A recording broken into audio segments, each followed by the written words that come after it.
So welcome to the Net Positive Water panel discussion. I'm Wallace. I'm the facilitator for the Atlanta Living Building Challenge Collaborative. Welcome to our second event.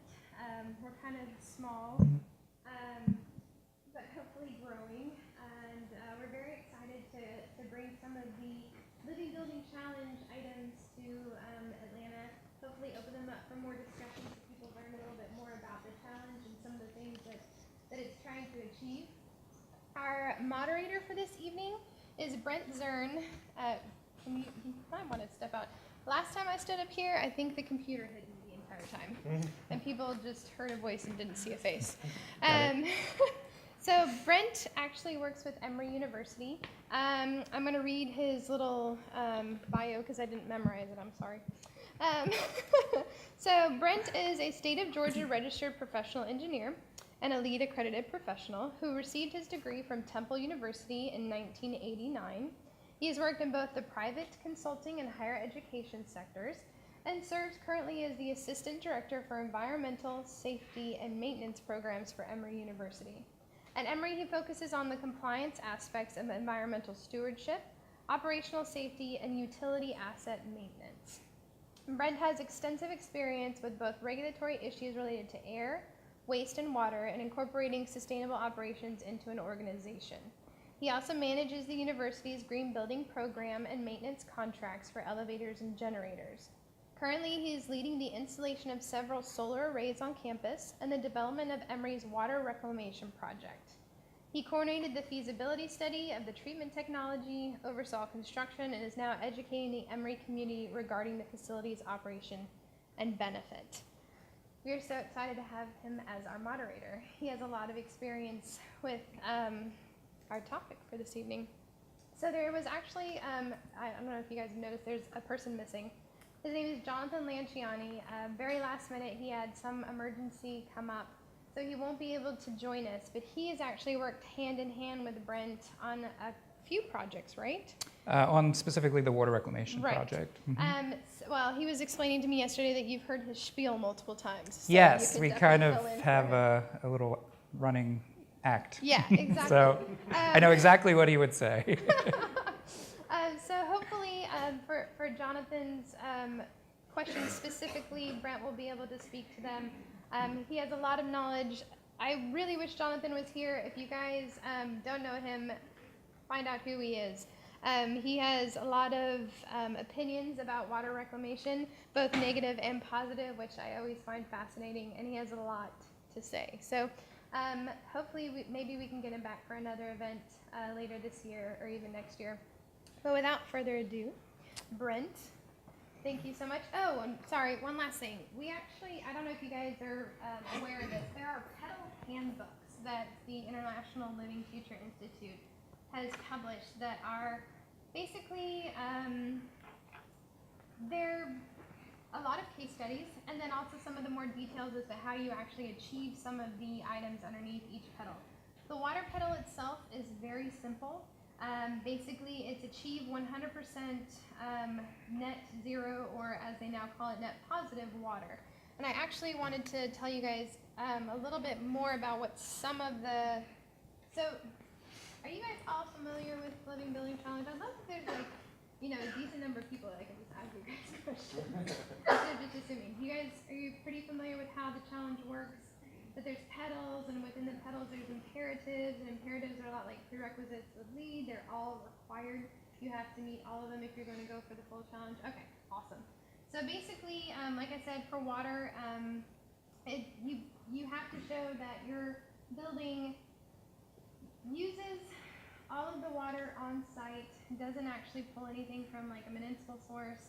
There's a few different ways that you can actually get groundwater and things like that. We'll talk more about that tonight, so you guys will know more before we just start talking about things. Let me see what else. So, do you have a question? No? Project water use and release must work in harmony with the natural water flows of the site and its surroundings. 100% of the project's water needs must be supplied by either captured precipitation or other natural closed-loop water systems. You can also recycle used project water, and you must purify the water as needed without the use of chemicals. So all stormwater and water discharge, including gray and black water, must be treated on site and managed either through reuse, a closed loop system, or infiltration.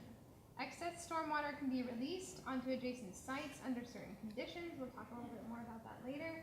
And one of my, I think, my favorite questions that maybe we can talk a little bit more if we wrap up early is, what is net positive? And I have to tell you, I am not sure. And I don't think that ILFI is sure. It's one of those things, the challenge continues to evolve. So hopefully we'll kind of understand a little more. And I have quite a few people that I plan on hunting down at the unconference next week to ask them some more questions. So now, Brent, sorry. Thank you. No worries, no worries. Thank you, Lauren. And on behalf of myself and all the panelists here, we're very glad that you have had us tonight. I'm going to introduce our panelists, starting left to right. Jason, is it Ulseth? Ulseth is the Chattahoochee Riverkeeper, based out of Atlanta, Georgia. This is where he's from. He joined the team at Chattahoochee Riverkeeper as the organization's technical programs director in 2007, after nearly 5 years of service working for the Georgia EPD and Georgia Soil and Water Conservation Commission. Effective January 2015, he assumed the role of riverkeeper and now serves as the organization's lead river protection advocate and spokesperson. So he's perfect to be here tonight. He also serves as CRK's patrol boat captain and is licensed by the U.S. Coast Guard as a merchant marine officer to captain passenger vessels up to 50 tons. Jason earned a Bachelor of Science in Environmental Health in 2003 from the University of Georgia. He's a certified professional in erosion and sediment control and a Georgia certified design professional. Jason is also certified by the state as an adopted stream trainer and is serving his second term on Georgia DNR's Adopt a Stream Advisory Board. All right, next to him is Alfie Vick. Alfie is a Georgia Power Professor in Environmental Ethics at the University of Georgia. He is a licensed landscape architect and a LEED fellow. In addition to teaching in the CED, he is on the Faculty of Engineering and the Faculty of the Institute of Native American Studies. Professor Vick's research focuses on green infrastructure and sustainable site design, landscape performance metrics, native plant communities, and Cherokee ethnobotany. Did I get that? Yeah. Okay. He continues, new word to me. He continues to practice as a principal at Saladego Design Solutions, and his professional work has included several LEED certified buildings, including the LEED Platinum headquarters of the South-Based Energy Institute in Atlanta.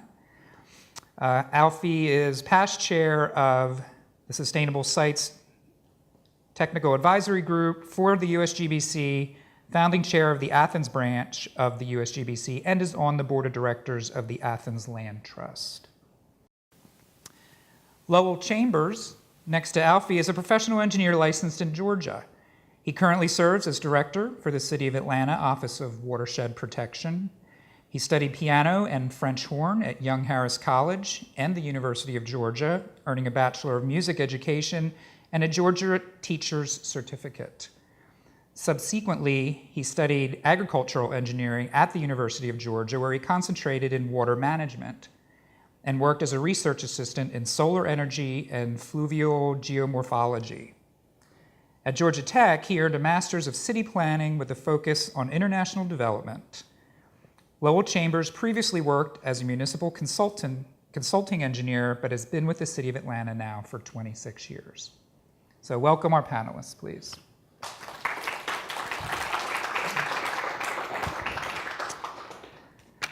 All right, well, great. Obviously, we're here to talk about net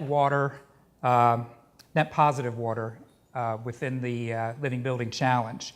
One of the most interesting things to me about that is the requirement to mimic natural hydrologic conditions. And when Lauren said she wasn't exactly sure what net positive water meant, to me, it means not just managing your water needs on your site, but also your water waste on your site. If you can do both of those together, you are not just net zero, you are net positive.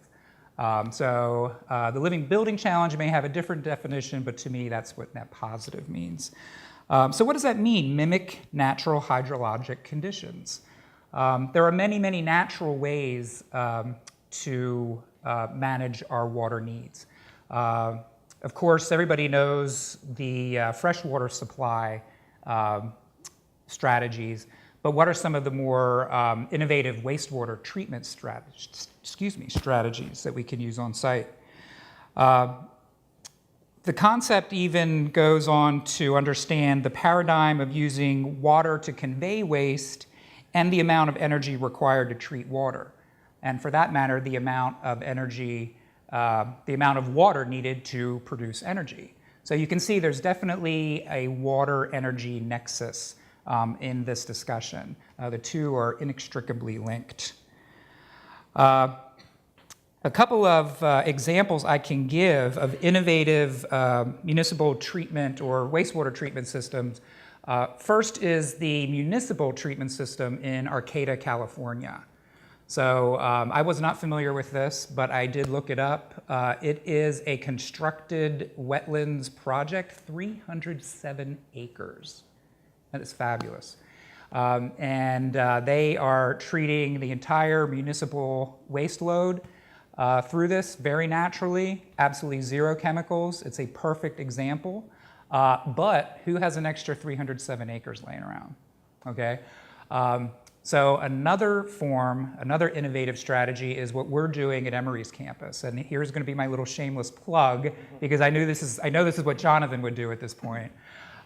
We are developing a very ecologically based, low chemical, low energy, decentralized treatment facility that uses a hydroponic technology which really relies on the biomass provided by plant roots and augmented by a synthetic root system to provide habitat for the good bugs, I like to call them, to eat the waste out of the wastewater. It's a concept Mother Nature's been using for millions of years. We've just taken some engineering principles and tweaked science a little bit to make cleaner water faster. The facility can process up to 400,000 gallons a day. Okay, so if you do the math, and we were trying to do it earlier, and even though I'm an engineer, I'm not the brightest bulb. That's about 140 plus million gallons. All right, our total water footprint is 400 million. Okay, so significant impact. Not to mention what we'll be saving in utility water costs over the 20-year term of the contract, millions and millions of dollars. The nice thing about our facility is it is right on our college campus. We, as is Georgia Tech, very urban, dense campus, not a lot of space, certainly not 307 acres to dedicate to this. So our footprint total between two sites is about a half an acre. So we're pretty excited about that. We're getting a lot of bang for our buck. All right? So that is an example of another way in dense urban areas. However,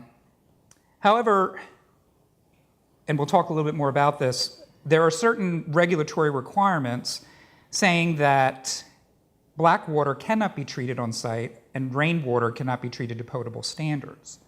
All right, so we need to understand the challenges surrounding these ideas and these concepts that we want to employ. So the first question I'm going to open up to the entire panel. So you've heard my little spiel about what we're doing on Emory's campus. Can you describe some of the types of systems that would help a project to achieve this goal of treating gray and black water on site, chemical-free, and to be in harmony with nature? I'll throw out an interesting example, and this is fresh in my mind because I just had a landscape architecture thesis student defended thesis yesterday on this, but is anyone familiar with Terrapin Brewery in Athens? Yeah. So Terrapin is a rapidly growing local brewery in Athens. They're expanding very quickly.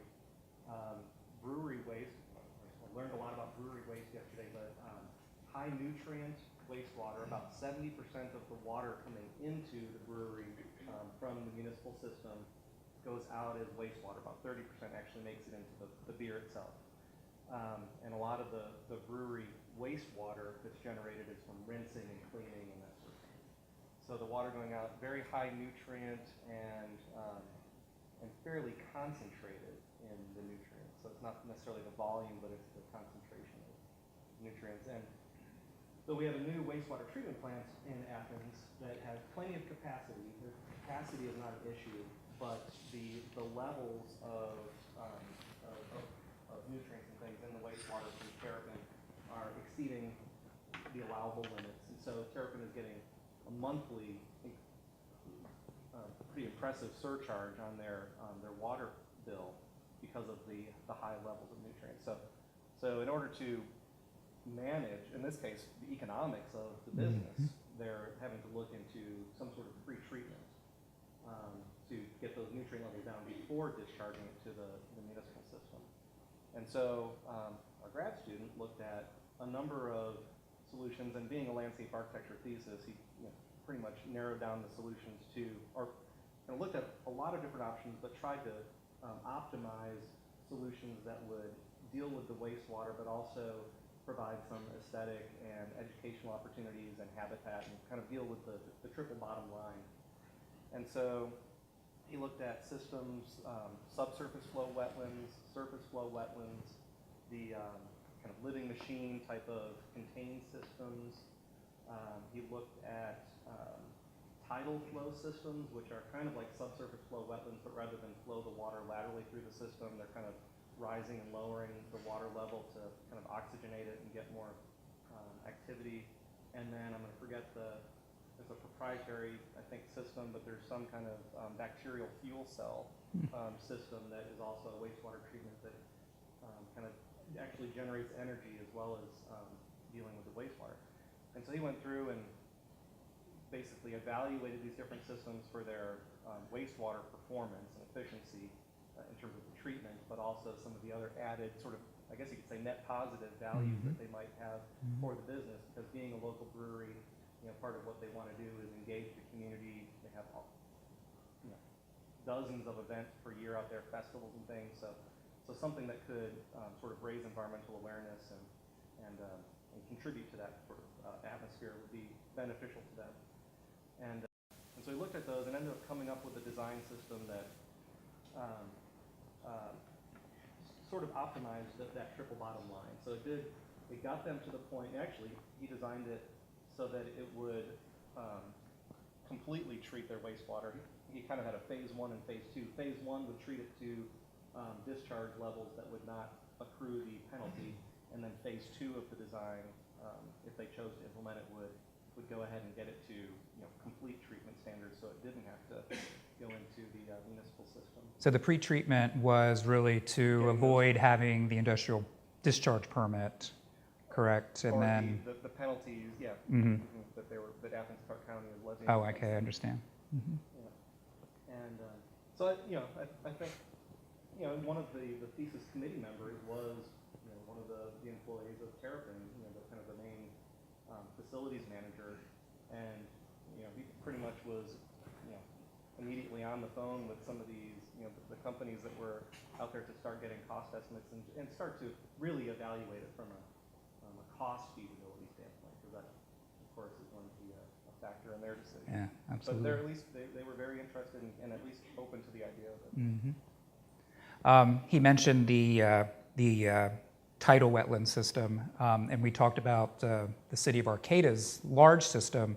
One of the things that I forgot to mention about Emory's project is that originally a reciprocating tidal wetland was part of the design, but because of the space that's needed and the time required to treat the amount of water that we wanted to, we knew that going with a purely hydroponic system would be much more efficient.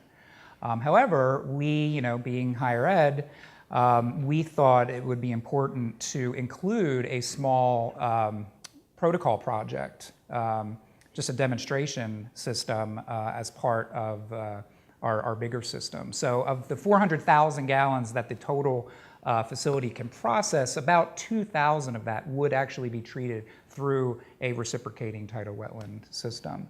So we're going to get the benefit of that, and we're kind of excited. It's not providing a tremendous operational benefit, but really from a living learning perspective, which we are really excited about opening up our facility to students, to researchers. Right now, Emory, out of our Rollins School of Public Health, we have a wonderful organization called the Center for Global Safe Water, who is really planning to do a lot of research on both systems to fully understand their capability, and not only could these technologies be used to treat wastewater in developing countries, but also provide them a fresh drinking water source. Since the water really is cleaned to potable standards, just here in the US, regulations say you'll never be able to use it for potable purposes. So, anybody else have anything to add? I would observe that Alfred's closing comment about evaluating the cost effectiveness of this brewery is the key issue. It's not a question of can you recycle water, can you reclaim water. If you build a dome in the desert, you can be self-contained. If you have a space shuttle or a Skylab in orbit, you can be self-contained. The question is, can you do it with current technology at a price that the client is willing to pay? And if the client is a brewery and does have high-intensity discharge and is being charged surcharges, then they have an economic incentive to do it. Somebody building a dormitory on a college campus and their biggest waste challenge is the toilet or the sink in the dormitory room, it's questionable whether or not that student is willing to pay the cost of that system as opposed to a pool table in the basement or some other facility that they might rather pay for. And so I think, having a population that's willing to pay the price, and the industry can follow. Yep, absolutely, Lowell, and that really is a great segue to our next discussion point. So when considering these types of treatment technologies, are there project sizes that are better or less suited to these types of systems in order for them to operate at their optimal capacity, whether that's process capacity or economic function? In other words, is this a better strategy to try to implement on a site-wide basis versus an individual building basis? And I think you started to speak to that. Well, I think those that went to engineering school, and maybe the architects and others talk about it as well, but you have a system boundary, and that is the definition. And so the bigger the system, the more flexibility you have within that boundary. And so if you're talking a subdivision and you've got a park down at the end of the cul-de-sac, then you have some room to do something. In the city of Atlanta, if you're downtown and somebody's building the under construction now, the Proton Research Center over there across Peachtree Street, it's four streets in a block, and they're going right away to property line and about 10 stories in the air. There's not a single square foot of open space that's not underneath the roof on that entire block. And so if you define that boundary as that one block, you're going to have a hard time having a net zero anything on that contained space. Absolutely agree with that. It kind of goes back to what we were saying about the space constraints of a small decentralized hydroponic versus, say, a wetland system, perhaps. At Emory, for our project, we actually have a stormwater reuse system and a gray water capture system, but both were not within reasonable paybacks. The university decided to go forward and implement them anyway. So for this bigger, campus-wide, more holistic-looking project, we knew the payback had to be there. And there's no way it would have gotten approved by our administration had it not been. So absolutely agree with that. Interesting thing, out at the College of Environment Design, we had a engineering feasibility study done for a living machine system for our future expansion of our building. And what we realized was that the building itself wouldn't be generating enough wastewater to make it cost Sure, effective. So yeah. what the Office of University Architects started looking into was sewage mining, because there is a sewer main that kind of runs close to the building, and they were looking at the possibility of tapping into that and getting sewage from other parts of campus and running it through the living machine to make it feasible. Absolutely. as part of the building process. Yeah, that's what we're doing on campus. Our campus is divided into 3 main sewer sheds. We're tapping into the north, which puts through anywhere from 1.5 million to 2 million gallons a day. We do take some of CDC's water because they're our neighbor. So yeah, these very robust flows can also be opportunities that need to be evaluated. Great. All right, so I'm going to start picking on individual people here, all right? But everybody feel free to chime in if you have anything. So Alfie, teams should use a 10-year storm event to calculate the appropriate size of infiltration systems and evaluate pre-development off-site flows. In addition, the team must demonstrate that the runoff is sufficiently treated and released to maintain the quality of natural habitats on and off-site. A connection to a storm sewer or combined sanitary storm sewer is not permitted as part of the net positive water system. Can you describe some on-site landscape designs that would help a project to achieve this challenge? Yeah, so what you just read is basically the requirement for this water pedal, and you know, at first read that is somewhat counterintuitive. But, you know, to use the 10-year design storm to size infiltration strategies is somewhat unrealistic. I think if you read that again and a little more carefully and start looking at the rest of this manual, you can start to see how what they're saying is not all that far-fetched. But just so for some numbers here, I looked them up. The 10-year storm in Atlanta is 5.52 inches. That's a large storm.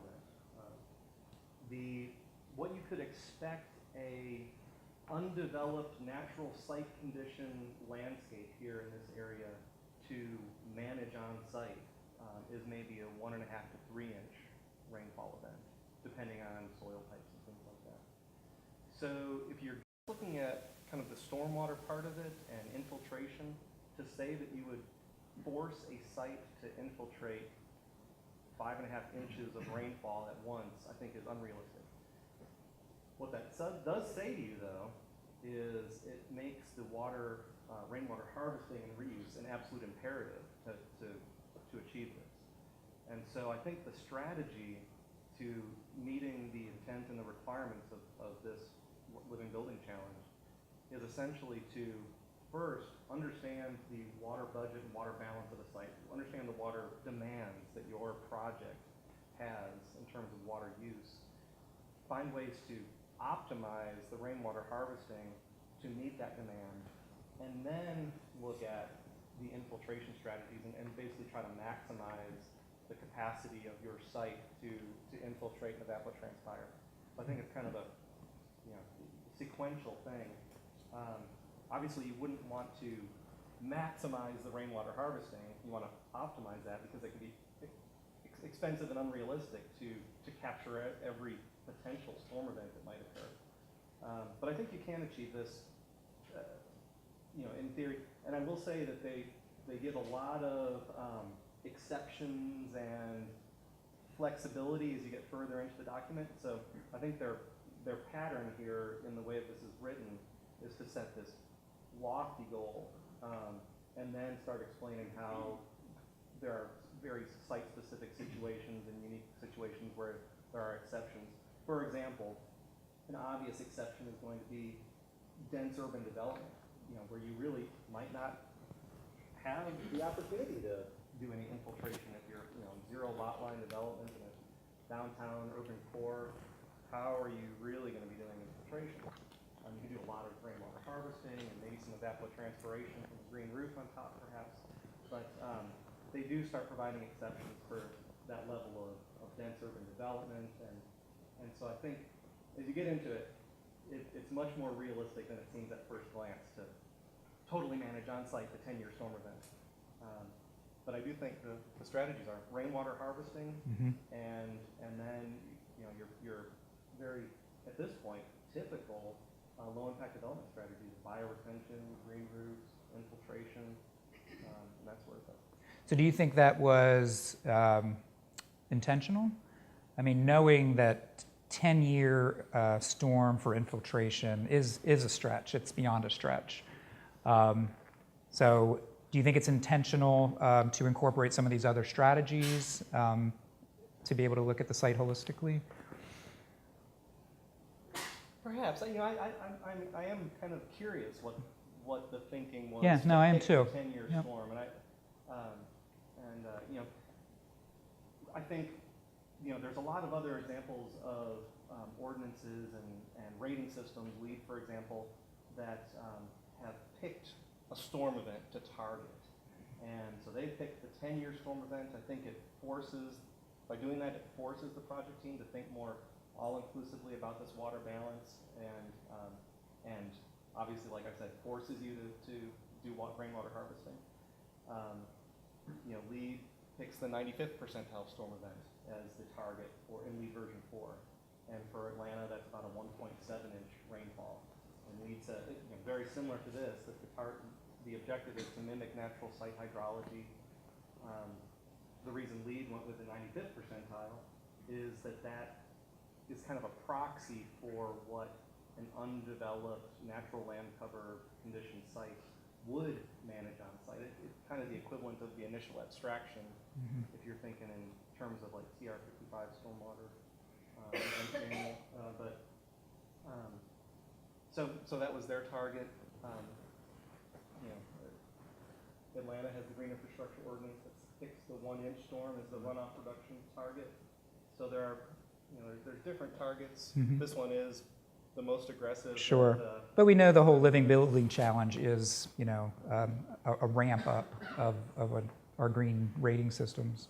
One other thing I would mention that I think is an interesting strategy that the Living Building Challenge allows is what they call scale jumping. I don't know if that was going to come up later, but they allow you in certain situations, and this stormwater issue is one of them, to look beyond the boundaries of your project site and partnering with adjacent properties. So you could potentially have one large infiltration basin that was shared by multiple buildings in a campus setting, and that could help you achieve this. And I think there are some real opportunities with this water pedal to do that. And one of the projects that came to mind as an example of that is a project by Olin Studios, a big landscape architecture and planning firm up in Philadelphia. They did a project called Canal Park in Washington, D.C. And they basically took, it's like a 6-city block area, and they took basically a spine down the middle. The city of Washington, D.C. did this, and made that into a park, and that park is essentially a big stormwater management park, although it's got all kinds of recreational facilities and amenities, including an ice skating rink in the winter and all kinds of stuff.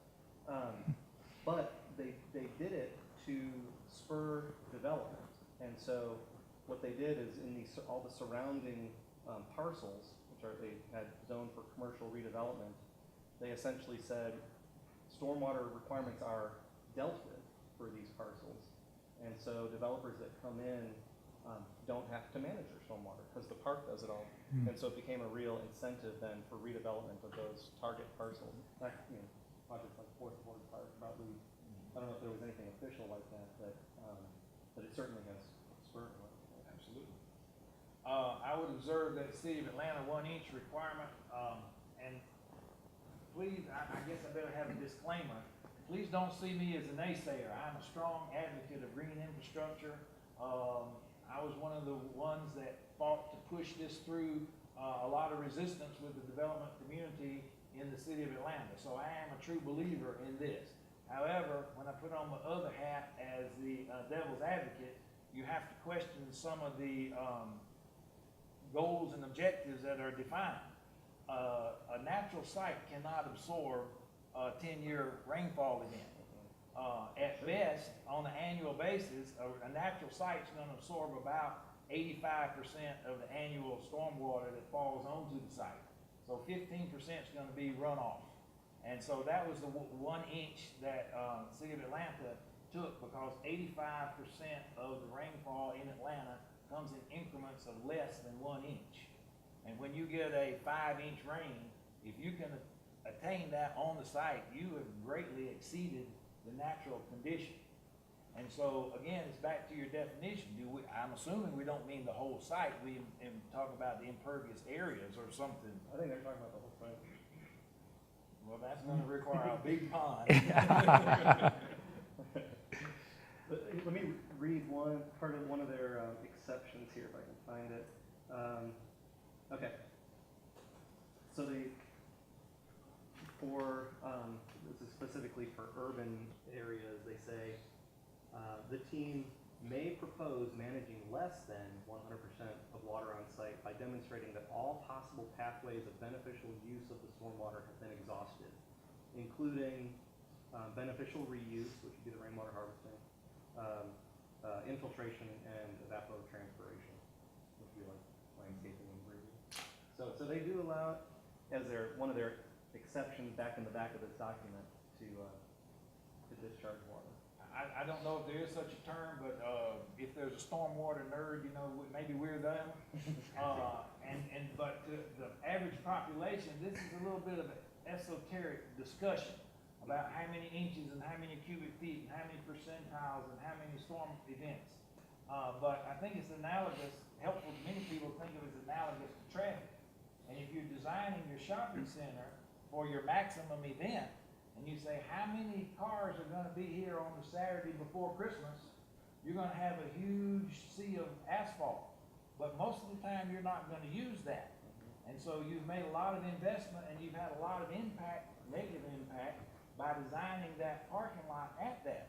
If you're trying to attain a 5 inches or a 10-year event across the entire site, you're gonna have a huge pond, which means you're sacrificing some other use, and you might infiltrate that over the course of a week or two, but where are you going to store it in the meantime?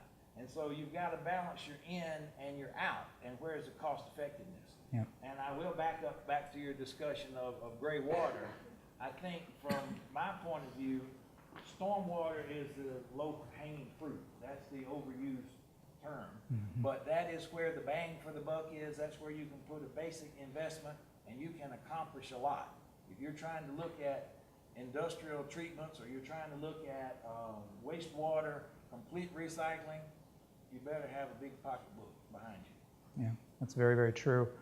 I'm going to give a little plug to our hosts. Who here is from Georgia Tech? I know Ann. Great, a lot of you. And I don't want to talk out of school, but I know you are also studying a water reclaim system. That is going to be different from Emory's in that it's going to be much more integrated into your, I think it's called the Eco Commons project, which is wonderful. So theirs is going to be more of a tidal wetland system in combination, I understand, with bioswales and all these other more natural rainwater treatment systems. So it's just a cool example of how these things can be adapted depending on the site constraints. And I'll add my plug to that. I think Georgia Tech has done a lot of innovative research in the last few years, and I'm very interested to see where it goes with it, because I think it has a lot of potential for the eco-commons. Yep, and their stormwater master plan is superb. It is just excellent. So. Not permitted yet, but it is. Okay. Public pressure. Push it through. All right, so let's move on. We talked a little bit about how the Living Building Challenge intent differs from LEED credits. But what are some of the other things that are different about this system versus LEED? I think everybody's really familiar with LEED and the water management credits. Other than just the whole holistic on-site management aspect, what else do you see? I think I think there's more similarities than differences, and especially with the intent, to mimic natural site hydrology. And I think everyone understands that is not, tearing down all the buildings and reforesting the landscape. It's understanding what is the ecological function of the site, recognizing that the structure of the site has changed through development, but we want to replicate the function part of it. So, and I think that's what both of them are getting at. The Living Building challenge pulls several LEED credits into Yeah, one no, you're right. thing. Yeah, I see that. Because LEED has it broken down into water efficiency credits to deal with some of the reuse. They've got an integrated process credit that required, if you pursue the credit, it would one of the requirements is to do a site water budget and understand all the water sources, non-potable and potable water sources, and start to match up uses with appropriate sources of water, because we've got lots of different sources of water. You mentioned gray water and rainwater and reclaimed wastewater, and then of course municipal water and so forth. So if we can match those up with uses that are kind of approximate the quality of the source, then there's a lot of efficiencies to be gained there. I think that's all kind of wrapped up into one credit here with Living Building Challenge. But yeah, the more I looked into this, I feel like there are much more similarities than differences. But this is mandatory. LEED is all, optional credits. Sure, right, So that's right. Get what you can. Interesting. Anybody else? We good? All right, Jason, I got a question for you.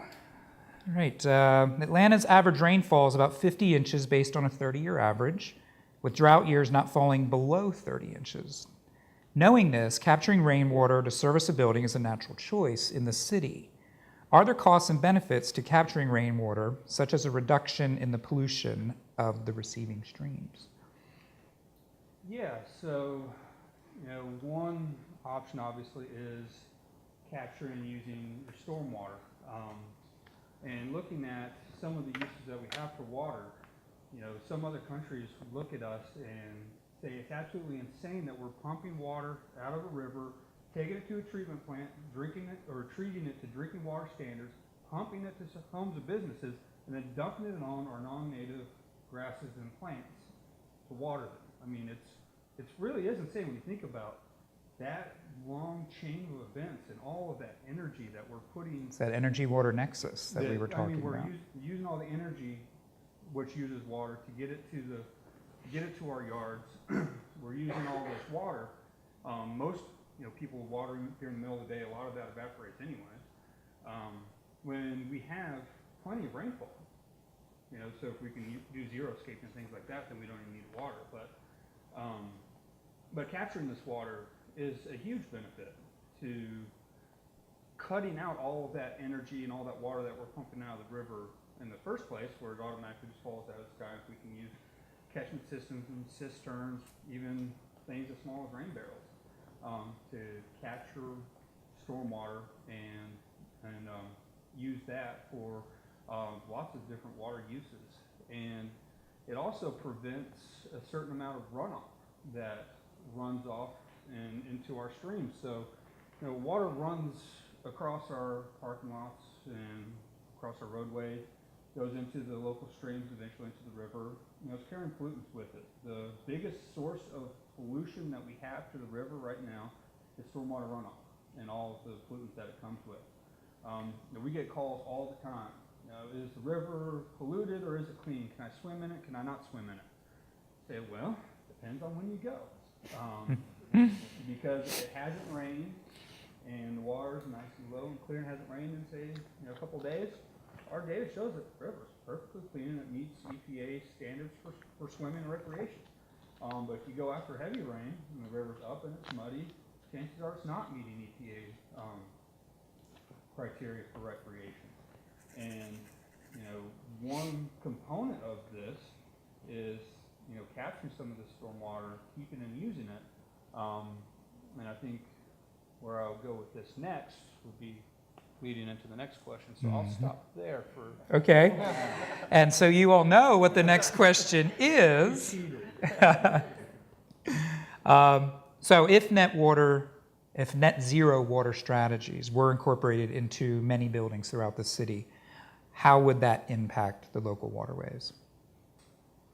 So if we capture all of our water and keep it and hold it, that is also going to have a negative impact on other parts of our waterways and river system, where if you look at water infiltration, you know, one of the most important things I learned in soils class was we have to put stormwater back in proper contact with soil. You know, water infiltration is the biggest thing that we're lacking in development. You know, if you look at an urban area and you ask me what is the biggest threat to the river system, it's impervious surfaces, because it has those impacts that I talked about with the runoff and the pollution and the flooding and the erosion, but also prevents this water infiltration. So if we harvest all of our water, we're not allowing any infiltration, we're having some of the same negative impacts as a parking lot does, by not allowing that water to infiltrate. And what we see in, you know, heavily urbanized, impervious, developed areas is during dry periods, our creeks and rivers dry up because we haven't had that groundwater recharge through the natural infiltration of stormwater that's feeding the groundwater, the water table, and allowing these base flows to occur during dry periods. And then we see flooding and high levels of pollution during wet periods because it's all just running straight off. So I think there has to be this balance of harvesting enough rainwater to where we don't have to pump as much out of the river, we don't have to use all this energy to treat it, and then just dump it on our yards and let it evaporate. So we can keep that, we can use it not only outside but inside our houses and in our businesses, but also work out a way to have a good balance to allow a good amount of stormwater to also infiltrate so that we're not hogging it all for, you know, our own personal uses, but allowing that to infiltrate, which provides for base flows during dry periods, you know, pollutant assimilation, and, you know, something for the downstream users to pull out of the river too, during the dry period. So That's great, and very interesting to me personally. I never really thought so much about infiltration. It was more capture and the benefits of direct reuse. But you're right. I mean, the infiltration is what provides the base flow during those low periods of precipitation.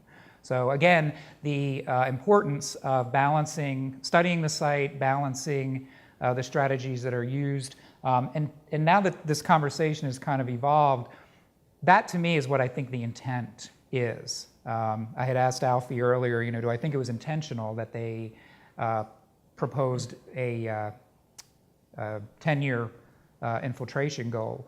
I think that is a stretch goal, but I think there's a lot to be said for the infiltration needs now that I've heard Jason talk. And then, of course, all the other traditional water capture and reuse strategies. Yeah, I totally agree with the importance of infiltration. It does make me think of another important point, which is how does that infiltration happen? I mean, I know we have specific strategies and stormwater control measures like bioretention and those sorts of constructed things that can infiltrate water, but you know, all of our landscape areas should be infiltrating water, at least the rainfall that falls on them. But in urban areas, you know, a lot of our soil has been so devastated, impacted, and filled, and cut, and everything else that we've lost a lot of infiltration capacity. And I think, you know, new version of LEED and certainly Living Building Challenge are recognizing the importance of soils in general in the landscape, and their benefit from a stormwater standpoint if they are protected or restored to have that, you know, the appropriate bulk density and the appropriate infiltration capacity. I think that's a whole realm of landscape and engineering that we've been negligent about for the past, you know, forever up until this point. And I'm really excited to think about, you know, over the next couple of decades where this understanding of managing and restoring soils in the built environment goes. I think there's starting to have a lot more understanding of strategies to do that. And I just wanted to bring that up. I think it's really important. I think this question of awareness is a very important issue. When I think back 20 years ago, a silk fence was an exotic, new technology. And if we start having those requirements, then where do I get these? You know, I'm going to have to order them from out the West Coast somewhere. And of course now, you know, if you want to build a doghouse, you run down to the Home Depot and buy some silk fence and set it up. And so there's been a remarkable change in 20 years. And I anticipate that 20 years from now, people are going to be much more conscious of stormwater and a lot of these things, and something that's basic as a parking lot where we historically put a curb around the tree, let the water run away from it into a drain, and then we came back with a garden hose and watered the tree. And just by reversing that, you know, putting the parking lot high and the tree low so that the water naturally runs there, it's no cost. It's just a matter of a design concept that you draw your line sloping that way rather than that way on your page, and you've accomplished that. And so that awareness is very, very key. It really is. I think we kind of covered this, and Jason, this might have been the question you were referring to earlier. The challenge requires that project teams research the current functions and capacity of natural water sources, to ensure that the development emulates the natural hydraulic state. So I think we've covered that. But when it comes to protecting our water resources, what are some of the major issues that you think the requirements of the challenge can help further or solve? Yeah, so, I mean, I covered a good amount of that, and, you know, just standing on the river, you know, you got to think long term. We need enough clean water for now and future generations. So you got to think of this in terms of water quantity, water quality, and, you know, what can we do to reduce our demands on the water quantity is going to help with our water quality as well. And again, the biggest source of pollution that we're seeing on the river is stormwater runoff. So as Lowell said, I mean, some of this stuff is not rocket science. It's changing your slopes going to the tree instead of away from the tree. And you know, we see an old school mentality with a lot of these developers and engineers and things that we work with. You know, and I'm not an engineer, I'm a river advocate. So when a big box is coming in to build a huge development near the river, you know, we go to and we say, hey, how about implementing some green infrastructure here? Well, I got my big detention pond, and that's the way we've always done it. That's the way we're going to keep on doing it. And it just doesn't work. So we've got to, you know, change this mentality, which we're doing. But we got to keep going, and we got to pick up the pace, and really get, you know, the orders that Atlanta passed was phenomenal. Absolutely. And if Atlanta can pass it, why can't Sandy Springs pass it? Why can't Roswell pass it? That's a lot of the stuff that we're working on. There's a tendency from those of us who are in enforcement and permitting and such to demonize developers because they're the bad guys building all the parking lots and such. But they're rational actors. They have to make money, they have to invest, they have to make a profit on what they invest, or else they're not in business. And they have to sell their products. And we are the consumers of those products. So when the consumer demands that this product must provide these concerns and criteria and address those things, then the developers are going to provide them. And I think they just haven't quite yet seen enough examples of the warm and fuzzy that has been embraced and become profitable. They're too used to the gray and concrete and steel. Yep. Everybody wants to move into an old warehouse, you know, and call it a loft, and it's not necessarily green, you know, but it's hip.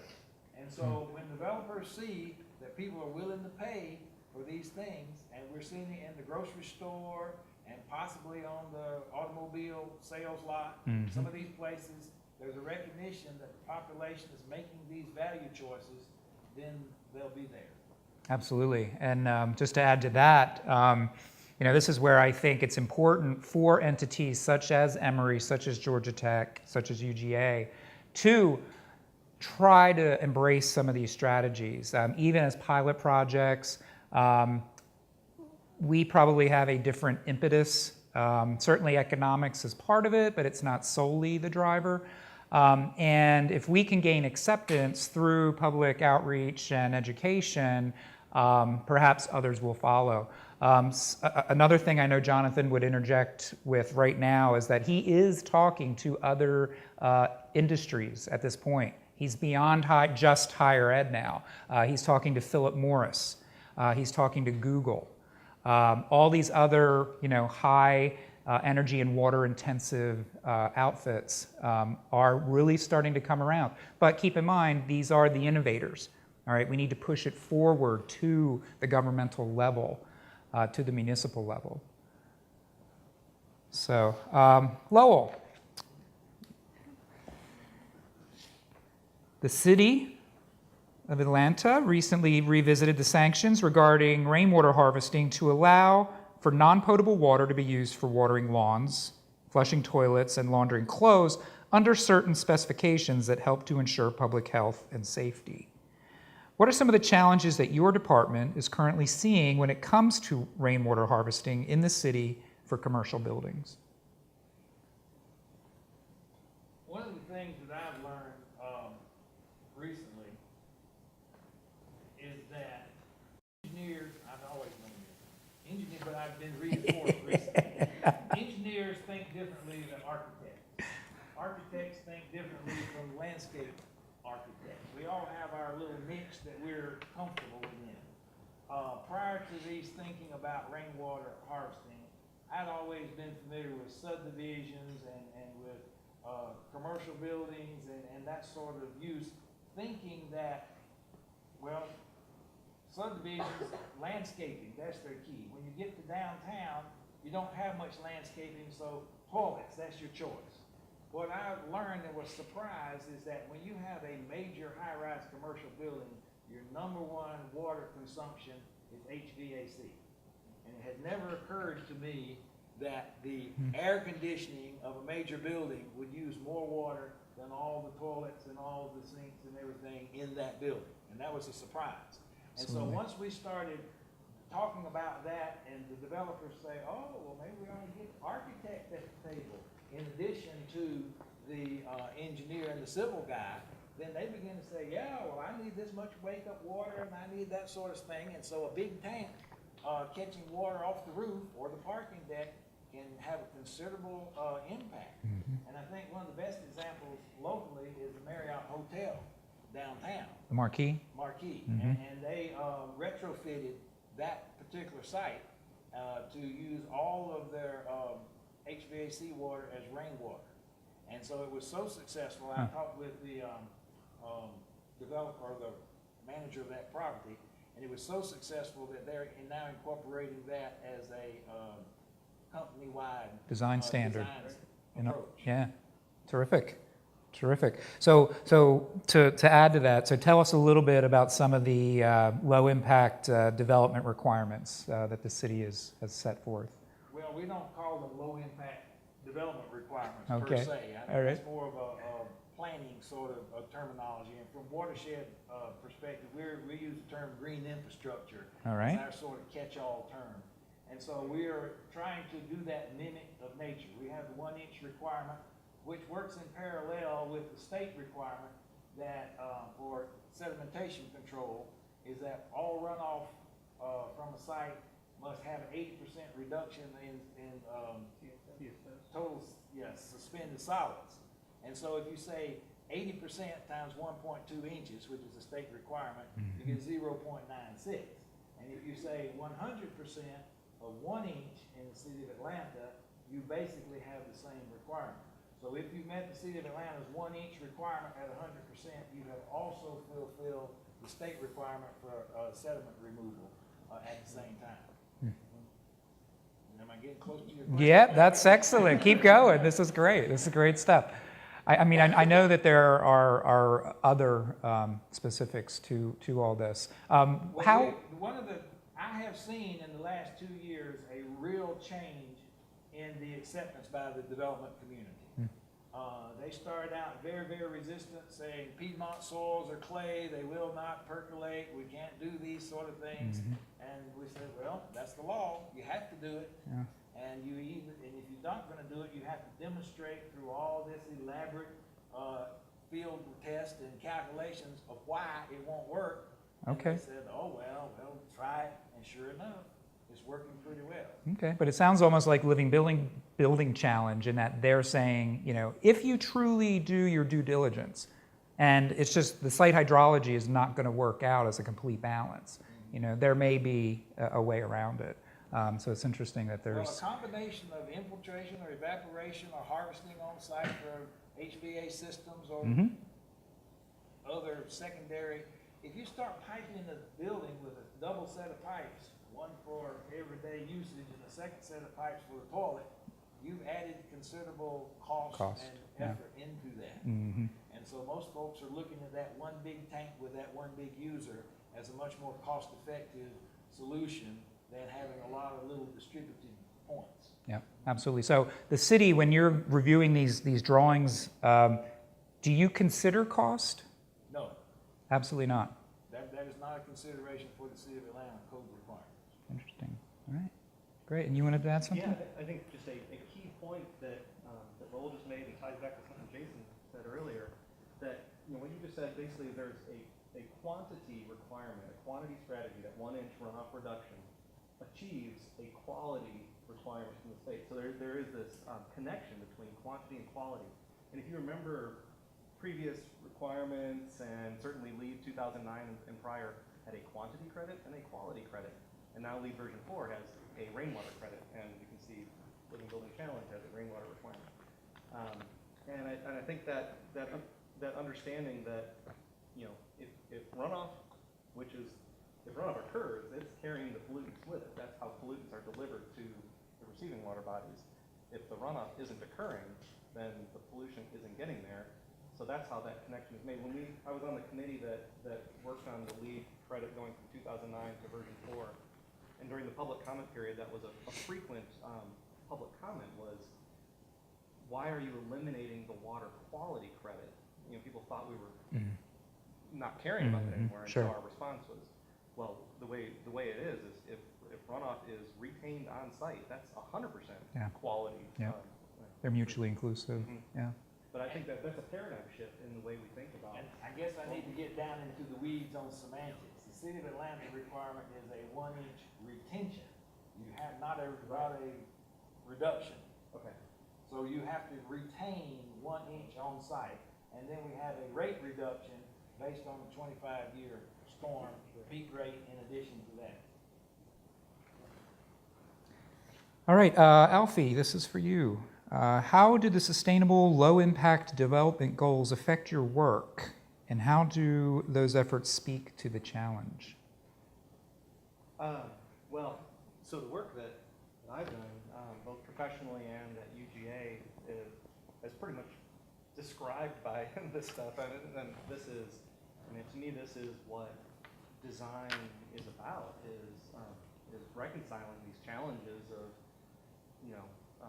constraints of the built environment, and changing space and structure, but maintaining function along with it. So to me, it's this is just facilitating the work that I like to do by raising awareness and helping to overcome some of the inertia that is out there, and it becomes another argument to move in the right direction. So it reinforces all the work that I like to do. Yeah, absolutely. I believe that as well. I think LEED was a wonderful, wonderful start for people to kind of test the waters with, and I realize even they are upping the ante now with version 4. But it's exciting for me to see some of these newer systems coming around that are truly trying to raise the bar and get us to think in even more innovative ways. I think you've heard just great examples all across the panelists here about ways that can be done. Yeah, go ahead. Maybe I go back to one questions earlier about what is net positive, and I think we've got a ways to go. You know, we've been talking about retention, runoff production, and I think we could drill down and get more specific. You know, so mimicking natural site hydrology, you know, we could model and understand the partitioning of that rainfall into the three things that we talked about: evapotranspiration and infiltration and runoff. You know, right now we're lumping evapotranspiration and infiltration together as strategies, but you know, could we start to be more strategic in mimicking those two things individually as well as the you know, the runoff part of it? Or you know, what about having a better, more full understanding of ecological flows of the receiving water bodies, and how do we use our rainwater infrastructure to help really achieve some of those targets, which I don't think we fully understand yet. I don't know if maybe you have thoughts about that. I know, yeah. No, I mean, there's not any specific studies, Yeah. but I mean, it's well known. Like, what are the patterns of changing flows in the Chattahoochee River, or you know, that would really benefit aquatic ecology, and how could our stormwater infrastructure help to achieve that? I think we kind of know that it's helping, but we don't know. We're not really understanding exactly how to make it work. I think those are opportunities in the future. Or to quantify. Yeah, to quantify it, to target it. Yeah. And I think it's interesting too, the whole concept of you know, mimicking natural hydrologic conditions. What exactly does that mean? What is natural? Is that natural compared to the way the site's developed now? Is that pre-developed, or is that 200 years ago pre-developed? In DeKalb County, for example, where Emory is located, they make us look at the site from basically a forested condition. It doesn't matter if it's been an open grassed site for the last 50 years.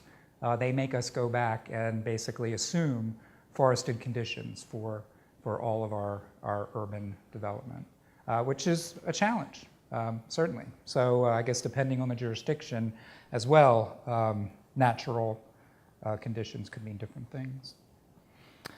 All right, Lowell, one more for you. Could you expand upon some of the items that the industry would need to prove, including any technical issues that need to be overcome before regulatory restrictions would be lifted or revisited? Now, which regulatory restrictions are we trying to lift? Yeah, so let's get some clarification on that. Okay, so for example, at Emory, I also manage our Title V air permit for our emissions from our steam plant. And there are very strict NOx limits that we need to stay under. Atlanta, the Atlanta region, was formerly in a non-attainment zone, meaning we were not achieving the air quality requirements that EPA said we needed to. However, through diligent monitoring by the state, we have now become an attained area, which is very exciting. However, we know that the state is not going to back off on any of those restrictions they had put in place that got us into an attainment status. Similarly, would you see anything like that with the city? If we were able to improve our runoff quality, remove the impairment to the streams, do you think they would ever back down on anything? There is a political play back and forth between clear black and white rules and regulations and discretion. And over the years, the city has, this pendulum has gone one way and gone the other. And I can recall when there was a lot of discretion in the city of Atlanta in enforcing the rules and regulations. Some people on the other side of the table said, well, that's not fair. You know, you're making me do this, you're coercing me to do that, you're twisting my arm, you know. it's not fair to me because you're not making the other guy do it. So if you put it down in black and white on paper, we don't care how strict the standard is, as long as it applies equally to everyone, we'll do it. All right, so that's the environment we're in now. Everything is very black and white. There's very little discretion as to how we can negotiate this. And the stream buffer says you must be 75 feet. The zoning says you must be so many feet back from the street. The arborist says you can't cut down that tree. You know, the stormwater says you've got to hold this much water. Now, sometimes these are in conflict with each other. I'm a strong advocate that we ought to have some sort of system that's awarding points or something like that. And say, well, you got an A+ over here, so we'll let you get by with a B- over there somewhere else, so that on average, you've got a good balance on this site. But that requires discretion. Exactly. That requires compromise. You can't have strict black and white rules equal for everybody and achieve that. And I think that that's one of the challenges with whether it's the pedal on the flower here, is to say zero net balance on water. It might be easy on one site and extremely difficult on another site. And so unless I have some to exchange, you know, I've got too many squash in my garden and you've got too many cucumbers, let's swap. You know, and so we're both better off. Right. You know, but neither one of us has achieved net balance on cucumbers or squash when we do that. Yeah, it's almost like carbon trading. You know, I absolutely see your point. Go ahead. I'm just speaking from a lead perspective, since I was on that the technical advisory group. But one of the things that we had to weigh in continually ratcheting up the rigor of the lead rating system, which I think is, you know, equivalent in concept here, is going from prescriptive requirements that say you will do this, this, and this, these strategies you must, you know, to going more performance-based requirements, which kind of, you know, maybe allows for some creativity and flexibility on the part of the project team or the designer, but you still retain the you know, the positive outcome, but you're really kind of honing in on a specific performance target and letting them be creative about how they achieve it. But you can still hold them accountable for the thing that is really important. So that might be one way that the ordinances evolve over time, which I think, you know. So.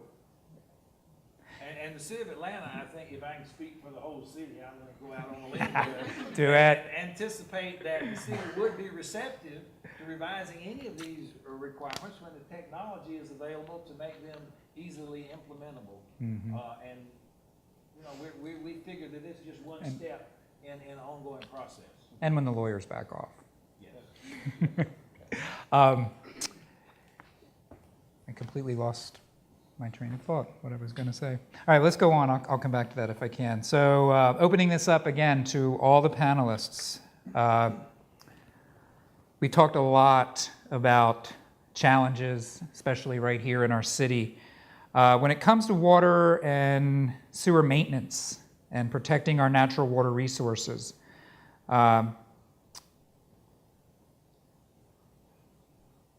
what are some technologies for collecting and treating non-potable waters and implementing some of these design ideas?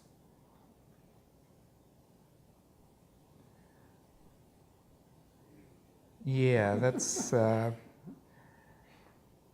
So what are some of the biggest challenges facing Atlanta right now when it comes to water and sewer maintenance? All right, let's start with that. Well, the city just spent billions of dollars, you know, improving treatment plants and systems. There's a lot of investment. That investment's been put in the ground since the 1890s. It's great if one individual site can be net balanced, but until everybody can be net balanced, we're going to require these industrial size and municipal size systems. And because they're there, I wonder, we don't want to neglect them and just waste that investment, and it may be more cost effective to continue to use those industrial scale facilities in some areas and then emphasize other more tangible and more achievable goals in other areas. I absolutely agree with that. One of the things that DeKalb County made Emory do as we were going through the feasibility of our project was basically do I think what they call a sewer balance, I guess a mass balance. So basically determining what is in the pipe, what is in their pipe, how much is in their pipe, and based on what we were going to extract, how would that affect their total system? Would there be enough remaining liquids to move the solids down to their treatment facility? By doing that, we were able to help them understand water reclamation, and to Lowell's point previously, they, although had very strict regulations for wastewater treatment plants, they knew that our little mousetrap was somewhat unique. So I'll go out on a limb as well and say they kind of bent the rules for us a little bit in exchange for obtaining that knowledge and understanding how water reclamation functions, because they knew it was going to lessen the burden on their overall overly stressed collection system. DeKalb, just like the city did in the last decade, is also now going through a consent decree situation. And so similarly, they're having to raise their water and sewer rates to pay for these infrastructure improvements. So just another example. The city of Atlanta prohibits on-site sewer treatment for more than a single family unit. So you can have a septic tank for a single family. You cannot have a packaged treatment plant for a subdivision. And there was a long-held and much debated position on that, because experience has shown that when the homeowners association decides not to pay the water bill or doesn't mow the grass, then you can sell the house on the courthouse steps, but you can't sell the packaged treatment plant on the courthouse steps because nobody's going to buy it. And so it becomes a albatross around the neck of the community, and that investment needs to be able to be maintained in perpetuity, 100+ years, and somebody's going to have to look after that. Yeah, that is And their inevitably infrastructure. That person holding the bag is a municipality. And so therefore, that standard has to be that everybody's part of this same game. Okay, well that's interesting, and that actually addresses part of this question, is what are some of the biggest challenges to implementing some of these treatment technologies? Now, in the case of Emory, that would be categorized probably as an industrial pretreatment system, and so that could be allowed under the current rule. Exactly, and Or the brewery or some of these other innovative. Right. Yep, and they did make us, that's part of what that mass balance study was all about, was proving to them that we were removing enough of the, what they called load levels of contaminants from the small amounts of wastewater we were discharging back into their system, that we did not need an industrial discharge permit. So they were willing to work with us on that as well. So is the distinction you just made because it's non-potable use and not potable use? For sewer treatment, Yeah. ask the question again.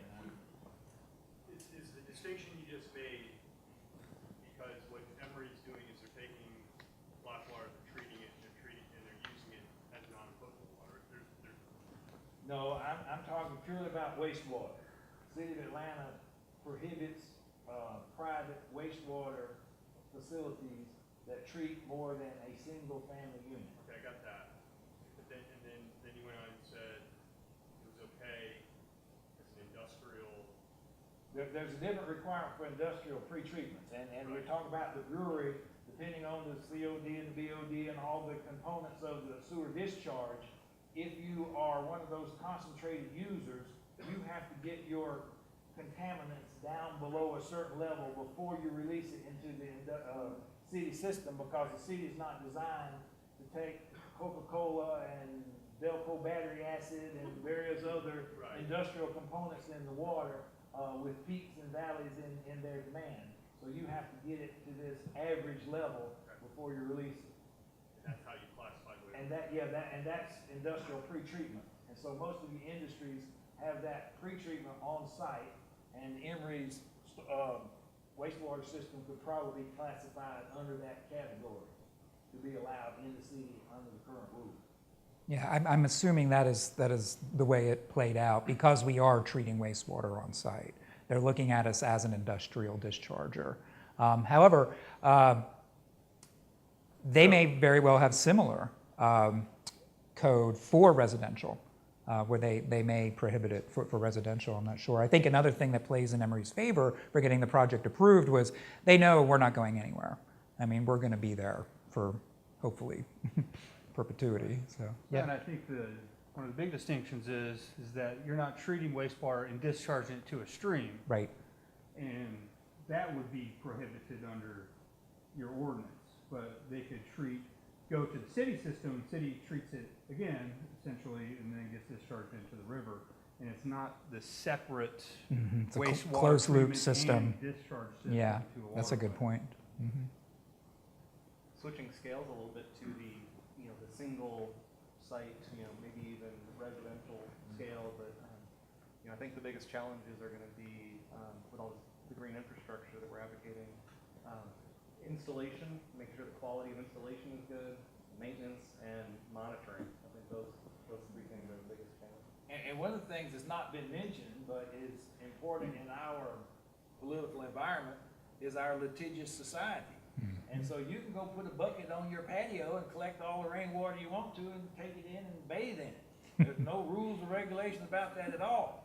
But as quick as you start saying, oh, well, I'm gonna have guests in my hotel and we're gonna, serve it in our restaurant and we're gonna do things like this, then you've crossed a whole different scale. Oh yeah.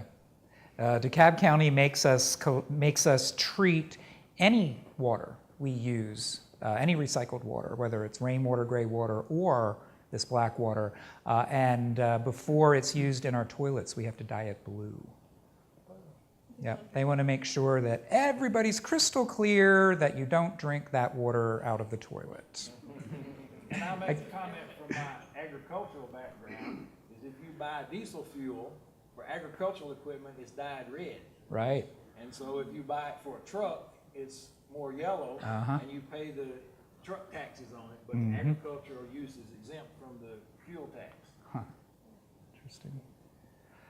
Does anybody have any questions from the audience? Yes. Yes, I'm reading through the requirements of the water pedal, and I can understand how you can reach all the requirements more from residential scale, but I'm wondering about the regulatory hurdles you have to get over for 100% of your water use not coming from municipal water source or wells. if anybody's achieved that on a larger scale.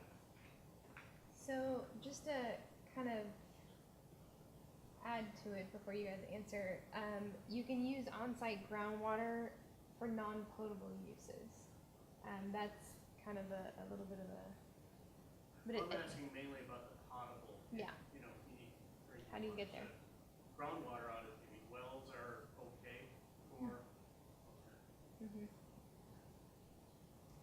Yeah, guys, does anybody have any Well, way to respond? yeah, I mean, I'll try to kind of convey a couple of these exceptions, which I think are critical to this whole living building challenge. So they say that, which is the lofty goal, but then they've got a list of exceptions. One exception is for municipal potable water supply. If health or utility regulations require a project to use municipal potable water sources, it is allowed, but only for potable uses, including sinks, faucets, sanitary uses, and showers. And then it kind of goes on. And the way that they've got this thing set up is they say that these exceptions are recognizing current regulatory barriers and challenges. Right. Over time, they're going to eliminate these exceptions as things become more acceptable.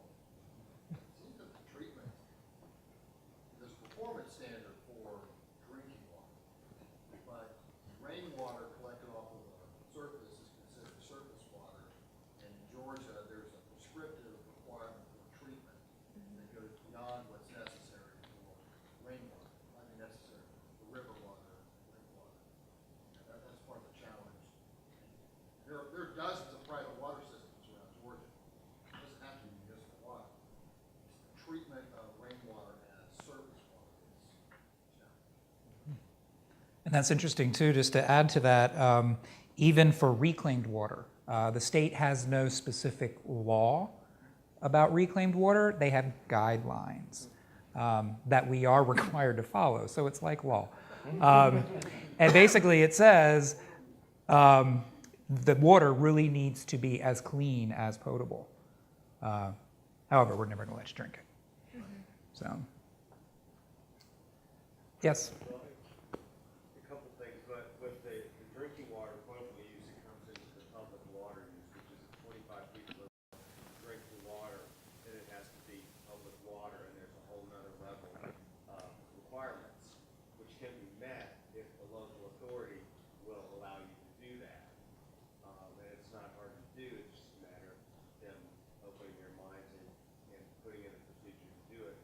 The one thing that challenged on another side seems to do is that it mimics the hydrological cycle.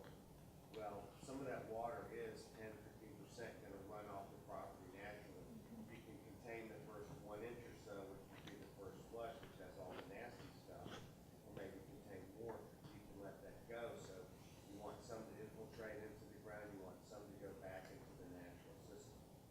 So it gets kind of complicated, but the 10-year event might be a little bit much, but you have to, it seems they're missing some of that hydrological part.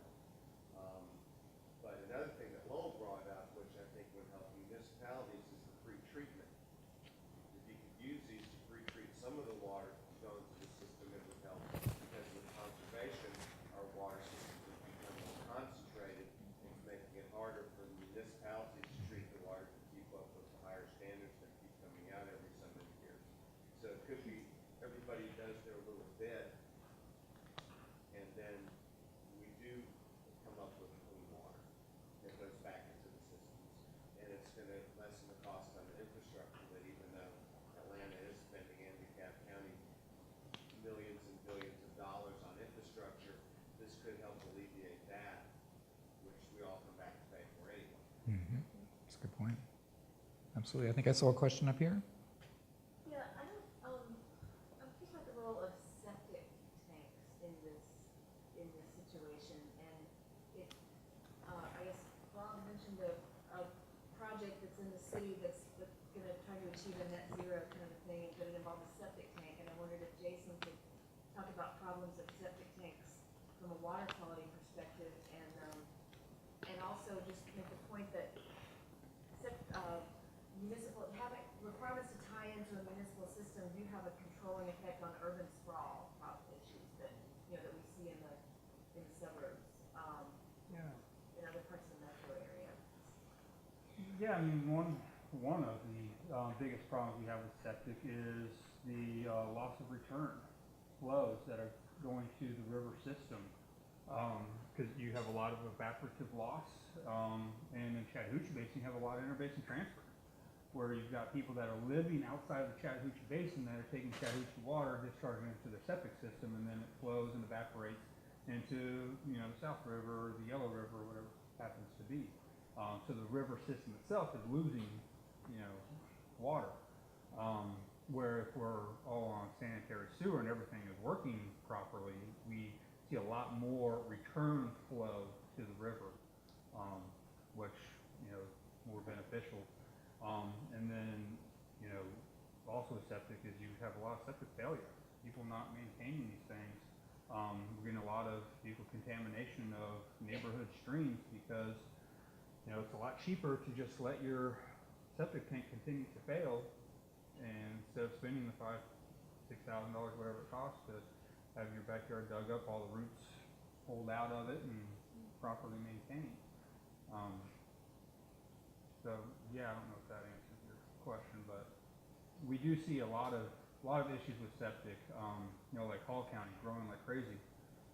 They don't have a lot of sewer up there. They're building all of these thousands of houses on septic, and it's a big issue. I didn't come prepared to quote this number, but in the city of Atlanta, which has a historically piped sewer system, I think the number is greater than 90% of the water, maybe 95, is pumped out of the water, out of the river returns to the river after flowing through the treatment plant. Now, in Hall County, where everybody pumps the water out and puts it in a septic tank, there's a net loss of what, 30% or At least, more? yeah. Sir? Yeah, one of the challenges though, of the return, of the way the water gets back to the river in Atlanta is that almost all stormwater bypasses a repairing Carter system altogether. Runoff, we deal with runoff on site so hard because once it leaves the site, our chances to attenuate its challenges are gone. It goes around and right in the creek. Every hydrologist I know agrees that even if in some miracle we could snap our fingers and get rid of all the brake fluid and non-point source pollutants at the first inch that are conveyed in the first inch, the volume of water itself, not technically classified a pollutant, would without doubt just continue its Destroy these level of ecosystems. role. It destroys the morphology of the creek, it flushes the macroinvertebrates out in Swamp Creek. 90% of the streams, and this is, I haven't tried this in Atlanta, I'd like to, where many of them are piped, are first and second order, over 90% in Atlanta. So until we can find a way, systematic way, to start grabbing that stormwater out of that damn pipe and doing something with it, getting the benefits of a repairing corridor, returning those to it, we're screwed. We're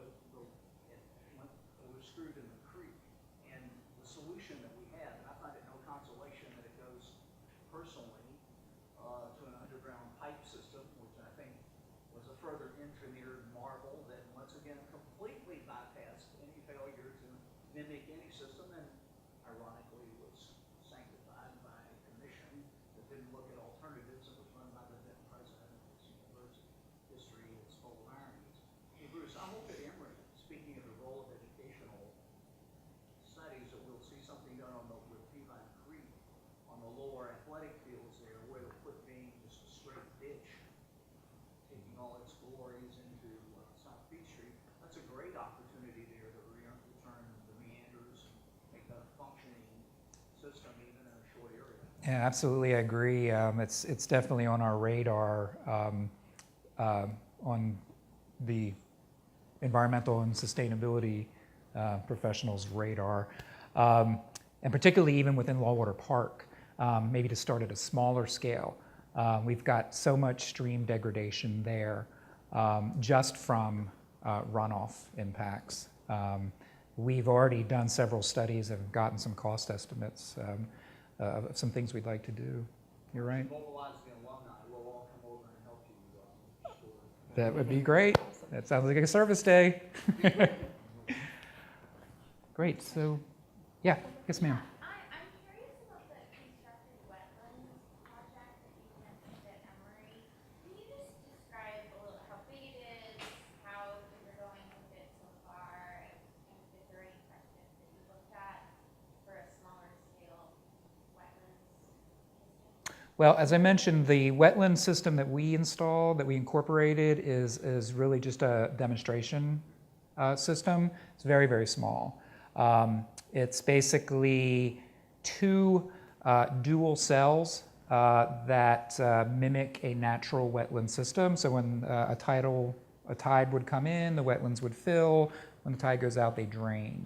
And so we have two similar cells that work like that in parallel. I'm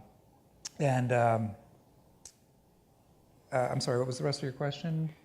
So is it actually cleaning wastewater from Emory, or is it just purely for demonstration? Oh, no, it's actually treating wastewater. Yeah, but it's just a different process, a different technology than the hydroponic system that's cleaning most of the water. As I mentioned, 400,000 gallons a day. The wetland system treats anywhere from 1,500 to 2,000 of that 400,000. We looked at a whole bunch of different configurations. It was really very much limited to the space we had available. I mean, first of all, our executive vice president said, you know what, this is very cool. I applaud your environmental stewardship. However, this is not going on the quad. All right, so if you want to do it, you're going to tuck it away in your facility's parking lot. Okay, so that pretty much defined which sewer shed we were pulling from. All right, then we had to identify developable parcels within that specific area. We only had 2 very, very small systems. Originally, the system would be designed to treat 200,000 gallons, and we could have done all of that in the original footprint. But then my vice president came to me and he says, I want more. We have a bigger demand across campus. I want to offset more of our water footprint. You figure out a way to make the system bigger in the space you have. And I'm like, oh, okay. So then I went to our university architect and I begged her. I said, please, please, please, can we use this other little piece of land that was adjacent? She said, sure. And so we were able to connect the 2 facilities. And that's the beauty of these decentralized systems, is that you can shoehorn them in to whatever space you have available. Because there are a whole bunch of different, I like to just say stocking the cupboard. You know, there's a whole bunch of different things you can pick off the menu and cobble it together to get your end result. Yes? To emphasize that point of, you can fit them in lots of places, a great case study is the San Francisco Public Utilities Building. I don't know if anyone's seen that. That's excellent yeah, it's like project. Don't quote me on this, but I think it's a 17-story building. It's big. Downtown Yeah. San Francisco. And they have a, I think it was a living machine system, but it is one of those tidal systems. All of the wastewater, is below the surface, so you can't come in contact with it. And therefore, they can have it out in public. So they've got one cell in their lobby with plants growing out of it. And then the other cells are actually street planters along the downtown street. And they just look like planters, but it's actually treating all of the wastewater from this 17-story downtown high-rise. Yep. People are walking by and they have no idea they're walking right by a wastewater treatment process. Yeah. It's very, very cool. The Arcata project that Brent mentioned in the beginning of the presentation too, it's a municipal system, but it is a huge park, and people picnic right next to wastewater that's being treated and they have no idea. So there's not any, emanating, this is clearly wastewater and or even, wetland. I know sometimes you drive down in South Georgia and you're like, must be swampland. So I think there's also quite a few within the Living Building Challenge. If you were to look at the pedal handbook, the whole back section is case studies that you could get some more information from. Could you guys talk about conservation and how that's fitting in, I guess, for new construction as well as existing, because, Emory, as well as a lot of have older buildings. And have you taken that to the extreme and retrofitted and upgraded or planning to all of your facilities that are new construction? We still have opportunities, for sure. However, even in the 3 years since our feasibility study for our reclamation project was done, our vendor, Jonathan, who cannot be here tonight, has even mentioned to us how much more stringent our wastewater effluent is due to our conservation measures. So there is another measure of the success of our efforts. Of course, new construction, we always examine dual plumbing to perhaps use a recycled water product if possible. As far as major renovations, we're kind of running out of space to build, so there's going to be more and more major renovations on campus in the future. We have yet to actually go through one, so I can't really say for sure whether that redundant piping would be put in. However, we fully expect that our water reclamation project will be a big enough success that we will be able to expand it to reach other parts of campus, which would then obviously be justification for doing some of these redundant systems within our existing buildings. About upgrading older fixtures, have you done an audit of your properties to find out how Yeah. much water you can reduce? Yeah, we've gone through that pretty extensively. One of the things that was really interesting about the feasibility was not just to determine what our water use was within our buildings, but really more what our water need, our non-potable water need is outside of our buildings. And as Lowell mentioned, most of our non-potable water need is for our chiller plants to use as cool down water or as makeup water within our cooling towers. It's just significant, and therein lies the seasonal balance that we have to achieve when we're operating our facility between who gets the water and when. Obviously in the summer, the chiller plants need it to make the air conditioning for the buildings. Conversely, in the winter, most of the water needs to go to the steam plant. So that's how we did a water balance here. Yes, sir? It was stated earlier, just say you had a typical site downtown, I think it was stated that if you had a zero lot line condition where you're trying to maximize a program on a smaller site, you said it was almost impossible to attain that net zero quality in a building. Could you explain maybe some strategy of how you would do that? Okay. Well, there's a lot of different ways to kind of slice this. I think it's okay. So you've got a relatively small site that's completely filled with a building. So let's just assume you have no site left, no landscape areas to address the infiltration. What you have to address from a source standpoint is the rainfall that's falling on the roof, and that could be either captured and reused in the building. There's a trade-off there. Depending on how tall the building is and how small its footprint is, you might not be getting much water to supply the needs of this building. In which case, I would say maybe a green roof would be a better option, where you just avoid the creation of runoff during those small storms.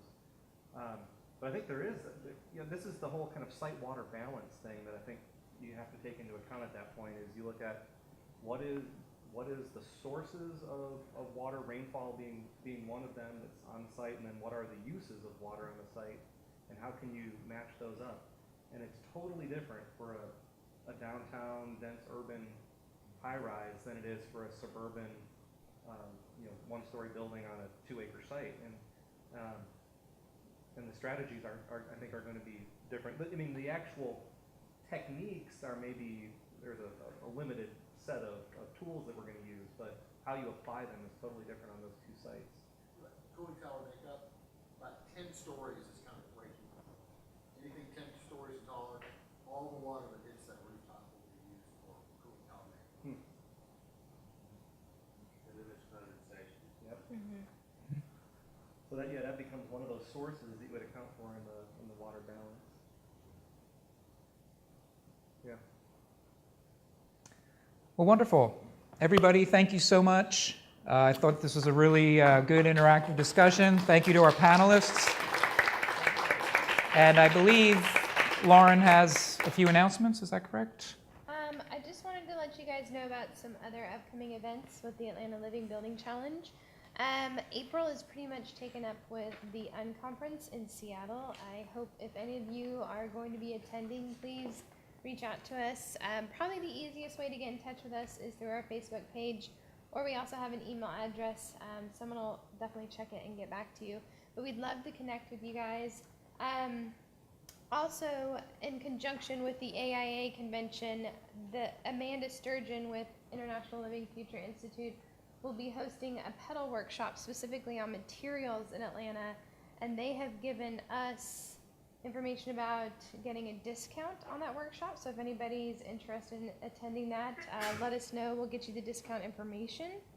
And then the next two things that we're looking at as the collaborative, we want to do just an Understanding the Living Building Challenge. Version 3.0 is the version that we're on now. So you guys can kind of get to know a little bit more about what the pedals include, some of the different requirements of the imperatives, et cetera, et cetera. And then sometime in late summer, early fall, we'd like to have a session about dissecting the equity pedal, which a lot of times gets overlooked, but it also includes some very interesting ideas like biophilia and things like that we want to bring a discussion about. Thank you guys. Can I have a closing comment? Yes. The city of Atlanta is very proud of our new handbooks. You can get one of these online. There's one instructions for stormwater management practices for small commercial development, and green infrastructure, stormwater for residential developments. And these, Susan, help me with it, Atlanta, Something has, the AtlantaWatershed.org, and Okay, there you go. link to the if you go to atlantawatershed.org, you can link through and find it. And so we encourage everybody to take a look at that, because I really think the city of Atlanta is very progressive and is an industry leader in this area at least. And last but not least, we want to thank our sponsors for the food and everything else tonight. Thank you, everyone. Thank you so much for